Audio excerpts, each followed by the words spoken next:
बड़ी भावना से गंगा माता का जयकारा लगाएंगे। सब लोग प्रेम चाहते हैं। बोलो श्री गंगे मैया की जय। बोलो शंकर भगवान की जय। बोलो साचे दरबार की जय। बोलो अपने अपने गुरु महाराज की जय।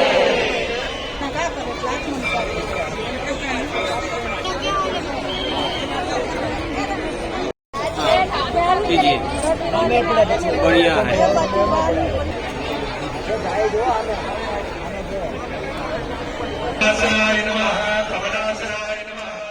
হরিদ্বার ভারতের প্রাচীন শহরগুলির মধ্যে অন্যতম আকর্ষণীয় একটি শহর। Haridwar gateway to god. কথিত আছে সমুদ্র মন্থনের সময় দুর্ঘটনাক্রমে যে 4টি শহরে অমৃতের বিন্দু পড়েছিল, হরিদ্বার তার মধ্যে একটি। বাকি 3টি শহর তো আপনারা সবাই জানেন, উজ্জয়িনী, নাসিক, এলাহাবাদ মানে এখনকার প্রয়াগরাজ। তাই প্রত্যেক 12 বছরে একবার এখানে পূর্ণ কুম্ভ মেলার আয়োজন করা হয়। এই হরিদ্বার থেকেই শুরু হয় 4 ধাম যাত্রা: গঙ্গোত্রী, যমুনোত্রী, কেদারনাথ, বদ্রীনাথ। সে আপনি আস্তিক হন বা নাস্তিক, হরিদ্বার দর্শন করার মজাই কিছু আলাদা। ফেথ আর নেচারের পারফেক্ট কম্বিনেশন হরিদ্বার। অম্বরের রাজা মান সিং এই হরিদ্বার শহরের ভিত্তি স্থাপন করেছিলেন।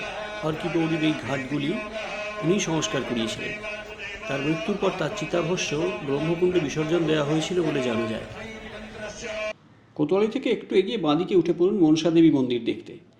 হাঁটুর জোর থাকলে হেঁটেই উঠুন, আর না হলে বিকল্প আছে উড়ান খাটোলা মানে রোপওয়ে।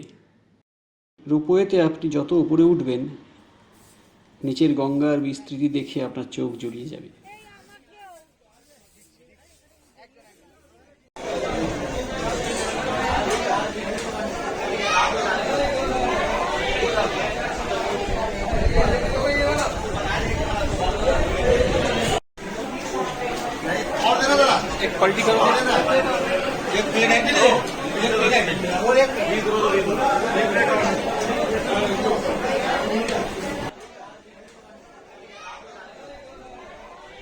হরিদ্বারের আর্ট অ্যান্ড ক্রাফটের খ্যাতি জগৎজোড়, বিশেষত ব্রাশ আর কপারওয়্যারের জন্য হরিদ্বার বিখ্যাত।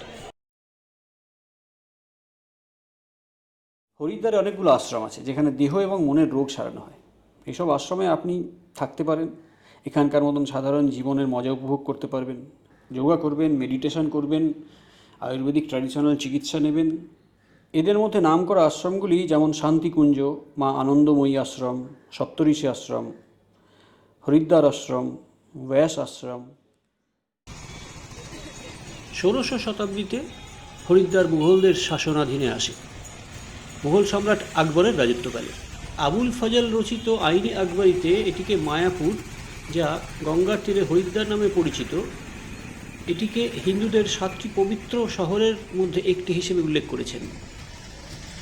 এতে আরও উল্লেখ রয়েছে যে এর দৈর্ঘ্য 18 কোশ এবং চৈত্রের 10 তারিখে প্রচুর সংখ্যক তীর্থযাত্রী এখানে সমবেত হতেন।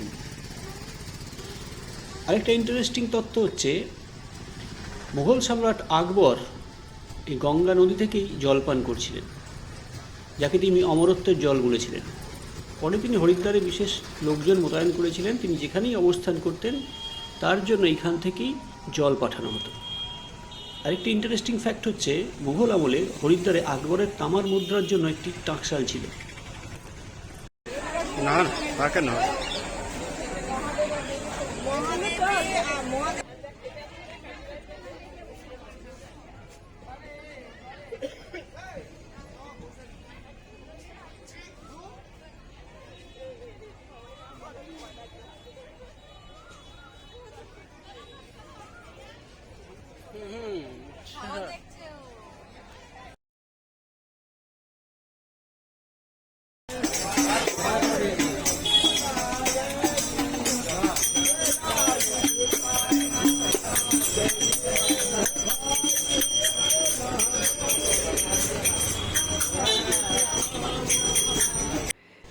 এখানে গঙ্গার তীরে অনেকগুলি ঘাট আছে। এদের মধ্যে পপুলার হলো হরকি পৌরি, বিষ্ণুঘাট, গণেশ ঘাট, বিড়লা ঘাট, গিউ ঘাট।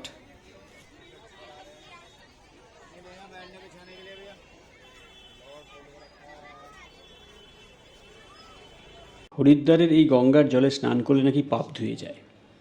আর যখন কুম্ভ মেলা হয় তখন স্নান করলে তো কোনো কথাই হবে না। নেক্সট 12 বছর আপনি পাপ করার লাইসেন্স পেয়ে যাবেন। জোকস অ্যাপার্ট, জল কিন্তু এখানে খুব ঠান্ডা। हाथ मत लगाना।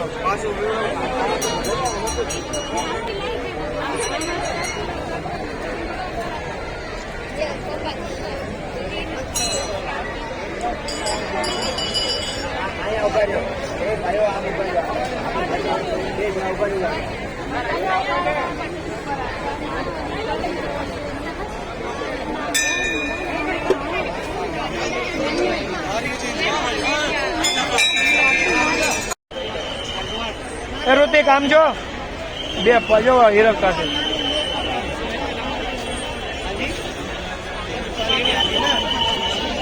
પેલો ફોટો નવા જમાનો এটা হচ্ছে কয়েন কালেক্টর, বুঝলে? 11,000 રૂપિયા ભરા 1.5 વર્ષે વારો આવ્યો આરતીમાં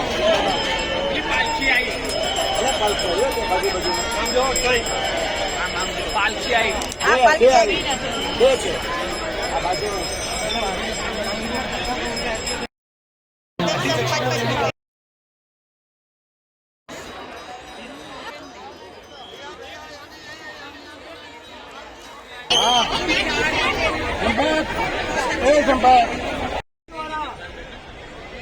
गंगा माता की विशाल आरती होगी और ये आरती कोई मंदिर या कोई गवर्नमेंट नहीं करती है।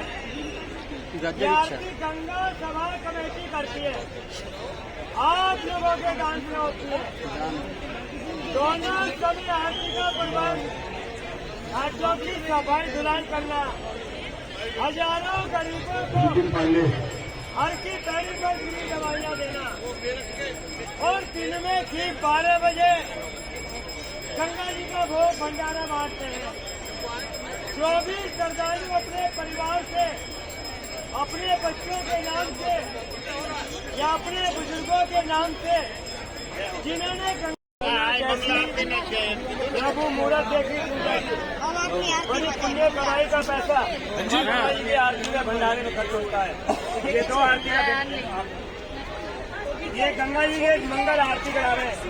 101 रुपया गंगा माता जी को आरती का पुण्य दे, माँ गंगा जी मनोकामना पूर्ण करे, यात्रा सफल करे और कोई श्रद्धालु अपने परिवार से देखे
আরতি দেখে হোটেলে ফেরার সময় এলোমেলো ঘুরে বেরিয়ে রাবড়ি খেয়ে সোয়েটার আচার কিনে আপনি যখন শান্ত হয়ে হোটেলে ঘুমিয়ে পড়বেন তখন অবিরত বয়ে চলবে এই গঙ্গা, যাকে ভগীরথ স্বর্গ থেকে এখানে নিয়ে এসেছিলেন।